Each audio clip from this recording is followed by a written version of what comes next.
दोस्तों अकेलापन को दूर करने के लिए मैंने अपने देवर के साथ रिलेशनशिप में धीरे धीरे आने लगे, इतना करीब आ गए कि हम लोग को पता ही नहीं चला कि हम लोग क्या करने जा रहे हैं। दोस्तों, मुझे अपने देवर के साथ समय बिताना अच्छा लगता है। हमने एक दूसरे के साथ सीमा नहीं लांघी है, लेकिन जब मैं उसके साथ होती हूँ तो मुझे बहुत ही अच्छा महसूस होता है। मैं उससे मिलने के लिए कोई ना कोई बहाना तलाशती रहती हूँ और उसे घर पर भी बुला चुकी हूँ। मेरे पति ट्रैवलिंग जॉब में हैं और घर पर बहुत कम रहते हैं। मेरा ट्रेनर मेरा सपोर्ट सिस्टम बन चुका है, लेकिन मुझे डर है कि मेरे पति को कहीं शक न हो कि हमारे बीच में कुछ चल रहा है। मुझे खुद समझ नहीं आ रहा है कि आखिर इस तरह के रिश्ते को क्या नाम दिया जाए। आर्टेमिस अस्पताल में होलिस्टिक मेडिसिन में एचओडी डॉक्टर रचना खन्ना सिंह, जो रिलेशनशिप, लाइफस्टाइल और स्ट्रेस मैनेजमेंट एक्सपर्ट हैं, उन्होंने इस सवाल का जवाब दिया। ये बड़ा ही आम रूमानी मिथक है कि एक सही व्यक्ति के साथ संतुष्ट रिश्ते में रहने पर किसी और की तरफ आकर्षण नहीं होता, जबकि सच ये है कि समय समय पर किसी और की और आकर्षित होना बहुत ही प्राकृतिक और टाल नहीं सकने वाली चीज है।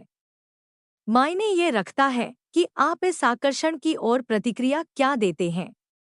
इस चीज को लेकर बिना वजह के विचार और भावनाएं मन में लाकर खुद को डोट परेशान नहीं करना चाहिए। किसी रिश्ते में जाने पर आपका बायोलॉजिकल फंक्शन बंद नहीं हो जाता है। ये मन में न लाएं कि चूंकि आप किसी और की तरफ, लेकिन सच तो यह है कि मैं अपनी खुशियों के साथ समझौता नहीं करना चाहता। अब मुझे यह रिश्ता एक बोझ लगने लगा है। मुझे डर लगता है कि अगर मैंने दोबारा इस मुद्दे पर उससे बात की तो फिर से ड्रामा करने लगेगी। मैं बहुत ज्यादा परेशान रहने लगा हूँ। मैं उससे बिल्कुल भी प्यार नहीं करता। कृपया मुझे बताएं कि मैं अपनी गर्लफ्रेंड को इस बात के लिए कैसे मना सकता हूँ। डॉ. केदार तिलवे कहते हैं कि वक्त के साथ साथ हमारी सोच भी बदलने लगती है।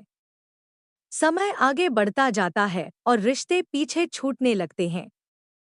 यही एक वजह भी है कि हम अपने साथी के लिए वैसा महसूस नहीं कर पाते हैं कि जैसे पहले किया करते थे।